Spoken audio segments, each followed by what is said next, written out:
Alright guys, the first bait we're going to talk about today is going to be the Z-Man Custom Chatterbait. It's got like a black and purple color, which is just sick. I love those dark colors when it comes to chatterbaits. Guys, this is going to be one of the most versatile baits that we talk about because it can literally be fished in any different situation and still catch fish. I prefer a 610 rod, maybe medium power, maybe medium heavy if you really need it. I fished on a medium speed bait casting reel, so I think this is like a 6.8 to 1, but that's really just your preference. And as far as line, I always go straight fluoro, typically go around 15 pounds. That's all just going to depend on what kind of stuff you're fishing, guys. If you're fishing heavy cover, fishing around vegetation like I am, you want to go with that heavier fluoro. That way if you get caught up in some grass or something like that, you can rip it free.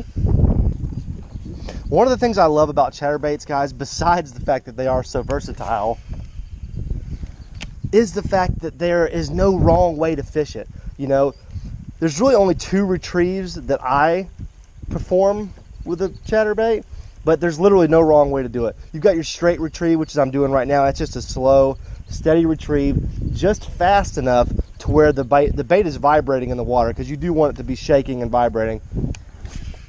The other technique would be kind of yo-yoing, and that's letting it fall, reeling in slack, lifting your rod tip.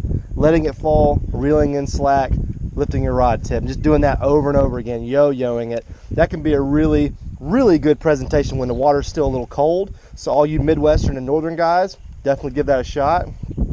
As far as trailers go, some people use chatterbaits without the trailer. You know, some people just go straight up. I'm actually using one of the other Mystery Tackle Box exclusive lures, which is the Creme Reel Screwer. But we're going to talk about that little swim bait here in a little while. But you know, you can use the trailer. I prefer to use the trailer on a day like today. Add a little bit more size to the profile of this lure. That's really going to help those bass dial in on it and locate it in these low light and windy situations. But this is actually perfect conditions for the chatterbait, guys. The next lure I'm going to talk to you guys about is a little Creme Reel Screwer, the one that I teased to you a moment ago, the little swim bait that I'm using as the trailer for my chatterbait right now.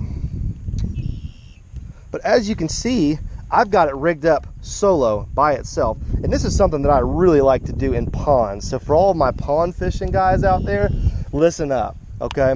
It's really hard to beat a standalone little miniature swim bait like this in a pond, okay? It's really hard to beat it because you've got a lot of small bait fish in the area, and a lot of times that's what bass are feeding on. So a lot of times I'll Texas rig it like this. I'll put a small weight, not a very big weight, just enough to get it down in the water column a little bit. And I will just slow roll this thing like I'm doing right now.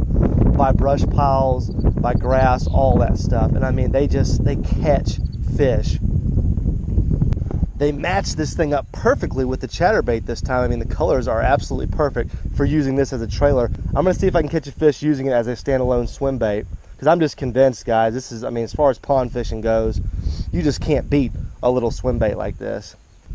This is Lojo Fishing once again, signing out from Mystery Tackle Box. I'll be around, guys, in my kayak sticking big bass. That's what I do. Guys, take care.